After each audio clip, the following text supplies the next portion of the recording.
Joining me now for reaction from New York is conservative commentator Monica Crowley, who's a senior fellow at the London Center for Policy Research. And with me here in Washington, it's Old Home Week, former White House special counsel to Bill Clinton and author of the new book, The Unmaking of the President, 2016, How FBI Director James Comey Cost Hillary Clinton the Presidency. Great to see both of you.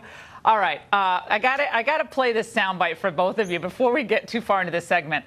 From Marco Rubio, Senator Rubio from Florida. He was asked over the weekend about the firing of McCabe. Let's watch. I don't like the way it happened. He should have been allowed to finish through the weekend. That said, look, there's an Inspector General report that's due and work that's being done. And after he had retired, if that report would have indicated wrongdoing or something that was actionable, there are things that could have been done after the fact. But, 48 hours to go before retirement, I would have certainly done it differently, given the fact there's still this report out there that hasn't come in. Monica, I can't follow that. I mean, God bless Marco Rubio. I like Marco Rubio, but they did receive, the Office of Professional Responsibility, as I said in the angle, did receive the findings of the IG report, not public yet, but these are career officials who considered this information, and wrongdoing is wrongdoing. Why should you wait until the guy retires to then say, oh, it was wrongdoing, we're going to try to get his retirement back? I don't get that analysis at all by Rubio, and other Republicans also, went along with that. What's up?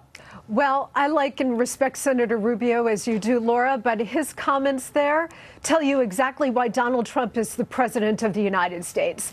Because that kind of establishment thinking of protecting one another, the elites protecting each other, whether it's Senator Rubio coming to the defense of Andrew McCabe or whatever the case might be, the American people had had enough of that, because the most distinct and dangerous split in this country that's been going on for a long time, Laura, is less left-right than it is the elites versus everybody else. And we have seen the unprotected class, as Peggy Noonan once very incredibly and extraordinarily called them, and she was right about that.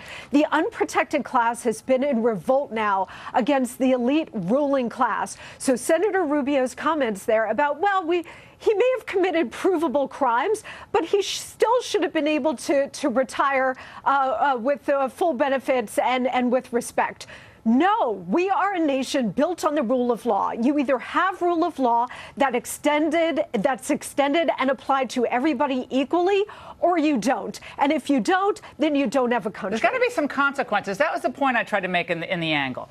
Consequences down the line, whether it's the way the Hillary email investigation, Lanny, was handled, the sanctuary cities, the fast and furious Benghazi. There seems like this pattern of unlawful, improper, conflict of interest-ridden behavior that the Democrats just either ignore, distract from, or look the other way from. And I think that undermines the integrity of the rule of law and a lot of these agencies' work. Your reaction? Well, first of all, I never thought I'd say the words I agree with Senator Rubio, but I do agree. And most people, I think, get the difference between a decision on the merits, which I think McCabe was deservedly relieved by briefing the press, and he actually explained himself that we at the FBI follow the rules. The problem with James Comey and McCabe is the FBI should not follow its own rules. They have to follow the policies of the Justice Department. But Comey, as I wrote in my book, thinks he gets to define the rules. Well, Comey said under McCabe oath gets to define the rules. Yeah, and we actually have this soundbite. I want to play it for you, Lanny, because you wrote the book on Comey. Let's watch what Jim Comey said on May 3rd, 2017.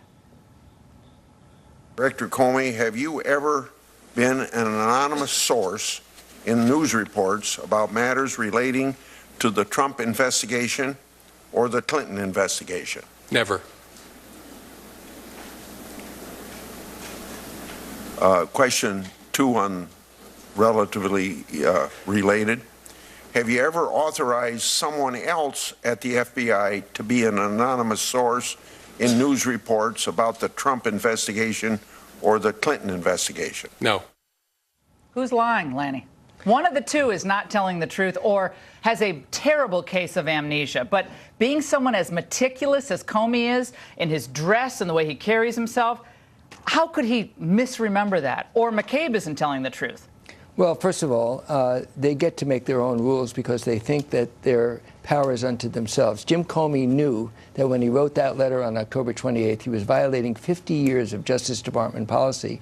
McCabe knows that you're not allowed to brief the press anonymously or otherwise if you're an FBI agent, but he then spoke as if the FBI was an institution apart. That's the problem with Comey, and I think the FBI has to be part of the Justice Department, reporting to the Attorney General, and not a rogue agency that makes its own rules. Monica, I want to go to the general premise of the angle, which is the Democrats think they're riding high going into November.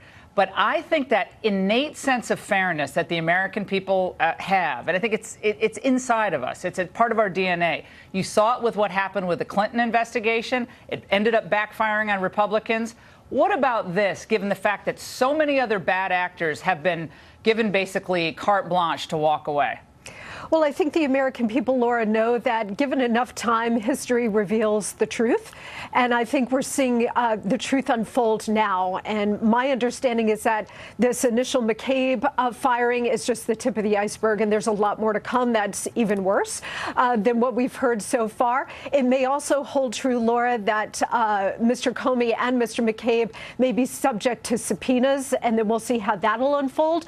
But to your broader political question about the midterms, I think that's true. I think most of the American people understand that this country was built on the equal application of the law to everyone equally, not the elites protected, not Mrs. Clinton and James Comey and Barack Obama and Susan Rice. Or anyone in the Trump administration. I mean, if people are violating the law, they should all be held accountable. I don't care if you're Republican, Independent, or Democrat, down the line. Correct. I have no problem with that. That's what they want to see. And now that we're seeing these investigations unfold, I think it could very well backfire on the Democrats. I don't know how it's going to play out in November, but this idea that this corruption has been so deep in our top law enforcement agencies that are supposed to blindly apply the law, that it was so corrupt and Lady so Justice partisan. is a blindfold. It's got the blindfold's got it. All right, we're going to continue this on radio because I got to get Lanny in on radio to talk more about his book.